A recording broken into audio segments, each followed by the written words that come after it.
Hello everyone, my name is Vanessa and I'm appointed as an international management consultant for the Nestle company. The focus of my presentation today is on the ethical and social responsibility practice of Nestle. Despite the fact that Nestle is the world's largest food and beverage company, it has been conflicted with several ethical issues in its operation. This presents the need for Nestle to tackle these issues in the scope of corporate social responsibility to make a difference and recognizing that sustainability is the road to future profitability. You may wonder why social responsibility matters to businesses. In today's world, consumers do not simply consider the quality or price of products, but they also expect businesses to be ethical.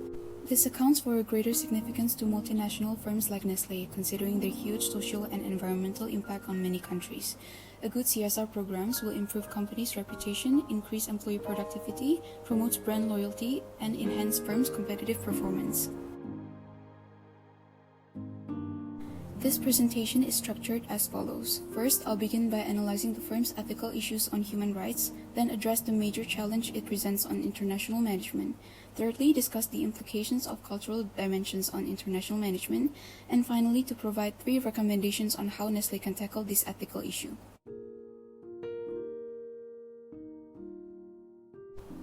One of the major problems Nestle has encountered is related to the breach of human rights, such as the use of forced child labor in their cocoa supply chain in West Africa. In 2001, it was discovered that a large part of the cocoa Nestle uses to make their chocolate came from farms in the Ivory Coast, which is an area that faces extreme poverty where cocoa farmers do not earn a livable wage and often use child labor to keep their prices competitive. The absence of effective government supervision opened the way for Nestle to take advantage of the issue. Subsequently, in 2005, a lawsuit against Nestle and other companies were filed by the international rights advocates on behalf of 8 former child slaves. The suit claimed that they were under 16 years old at the time of their recruitment and forced to work without pay on the cocoa plantations. However, the Court of California decided to dismiss the case in 2010, as corporations cannot be held liable for international law violations. In September 2011, Nestle and other companies in the chocolate industry have pledged $2 million to a new partnership with the ILO to combat child labor in Ghana and Ivory Coast. In 2012, Nestle has adopted a child labor monitoring remediation system for some of its cocoa supply chain in Ivory Coast and Ghana to address root causes of child labor through a range of focused interventions.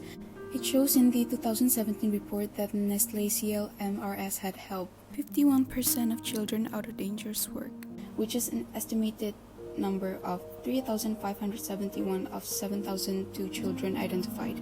It aims to provide tailored support for children at risk. Ultimately, in 2019, Nestle had helped over 128,000 children, both within and outside their direct supply chain.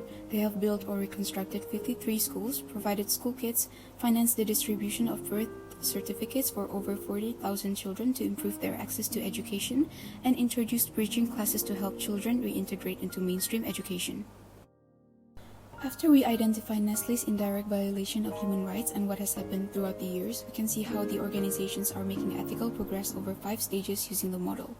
In 2001, Nestle is identified as an immoral organization because it did not consider ethical elements by exploiting child labor to maximize its economic performance. Correspondingly, from 2005 to 2010, Nestle can be described as the legalistic corporation. Although they received a lawsuit regarding the engagement of child labor in their supply chain, there are no solid regulations linked to the child labor protection in the foreign subunits at the time. It stayed on the right side of law in pursuit of profits. Next, in 2011, Nestle sees the emergence of responsive organizations where it shows increasing ethical awareness by entering a partnership with ILO and pledged $2 million to combat child slavery. This shows that Nestle was responsive to the ethical dilemma but not to the extent of being proactive. From 2012 up to 2017, the company has proceeded to being an emerging ethical organization by developing active concern and implemented the adoption of child labor monitoring remediation system. It has shown sufficient success in tackling over half of child labor cases in 2017. Lastly, in 2019, Nestle has reached the last stage and are considered an ethical organization. The company has helped over 128,000 children both inside and outside their supply chain by improving access to quality education as the key focus of their programs. Nestle's concern for ethics is balanced with their concern for profits.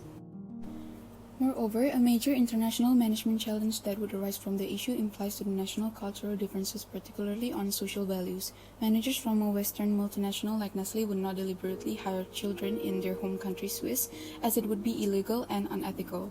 However, in emerging economies like West Africa, Ghana, child labor is considered culturally acceptable and normally seen as a way for children to learn a skill and sustain communities' farming culture. The emerging challenge on cultural differences between Switzerland and Ghana is relevant to Hofstede's cultural dimensions theory, including power distance and uncertainty avoidance. In terms of the power distance, it is the expectations regarding equality among people. Swiss has a low power distance at 34, where the society believes that inequalities among people should be minimized and power is decentralized, while Ghana scores high on this dimension at 80, where people accept a hierarchical order, which reflects inherent inequalities and power is centralized.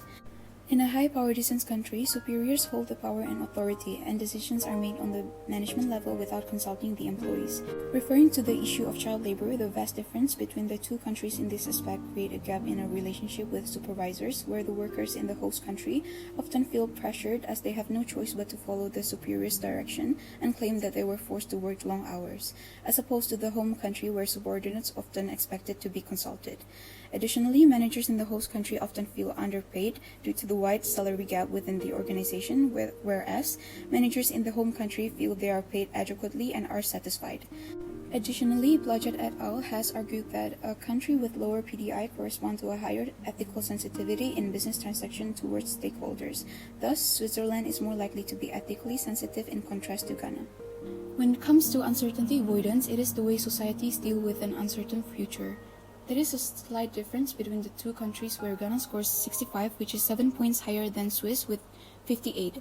Both countries have high uncertainty avoidance, where they tend to avoid unpredictability, prefer long-term employment, and produce less output on innovation.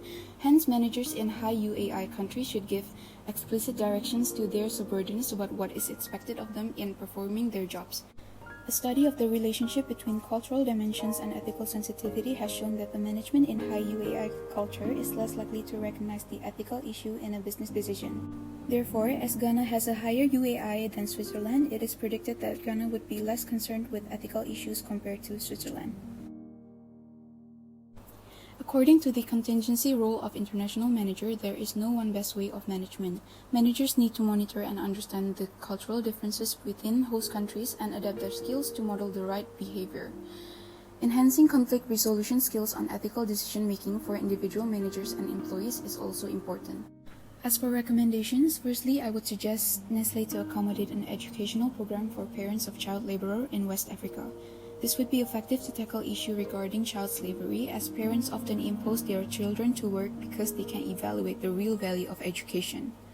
Increasing the educational level of parents would reduce the child labor rate, as parents would begin to appreciate the importance of education for their children. Secondly, apart from examining periodic management audits, Nestle should carry out an in-depth study on the workplace, taking into consideration factors on workers' experience such as work hours, wages and benefits, labor relations, and grievance systems, which has been implemented by Nike, in which they call it the management audit verification. By conducting this type of study, the company can monitor the work performance more closely and identify possible issues regarding child labor. Moreover, today's workers want more than just salary, but also the additional benefits to enrich their lives. Lastly, Nestle can create a corporate social responsibility campaign focused to save child labor. They can educate consumers about the schooling program that they provide to children in rural areas and encourage them to contribute to combat this issue by donating to non-profit organizations like UNICEF. This would help reduce child labor, at the same time restoring Nestle's reputation. It is necessary for Nestle to engage in a more long-term approach, as if the company were to remove all the children from factories, they would end up finding alternative jobs that could be dangerous. This kind of corporate attitude does not represent any social responsibility. As Nestle has been benefiting so much from the cheap labor, it is now time for Nestle to return the favor and enact the true meaning of social responsibility. This will contribute to the company's brand image and good relationship with consumers as well as stakeholders. Well, this brings me to the end of my presentation for the Sustainability Committee. Thank you for having me.